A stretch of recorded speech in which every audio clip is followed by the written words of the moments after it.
unboxing is from Peachtree Publishing, and it came with this little sticker, looking for adventure.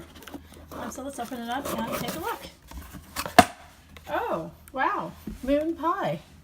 You know, we don't have moon pies here in Boston. I think that's more of a southern thing. So that's great. I haven't ever had one, and I heard they're really good.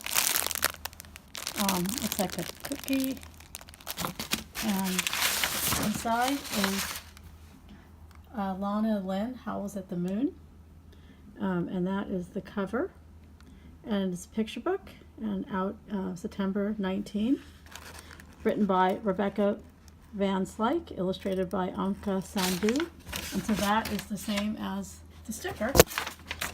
And then let's take a look.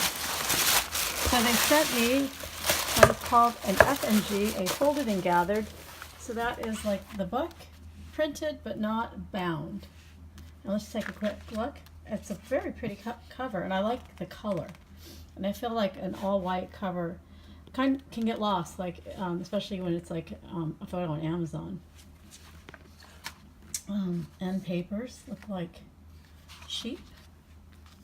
And so looks like so it's like a sheep that howls at the moon. And she's an intrepid sheep who's looking for adventure.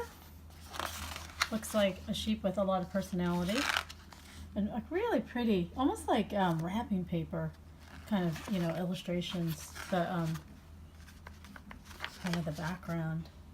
And now she is a sheep in wolf's clothing, so it's kind of like the opposite, hanging out with the wolves. So this looks like a really cute play on taking a fable and turning it upside down, and about friendship, looks like, and about the moon.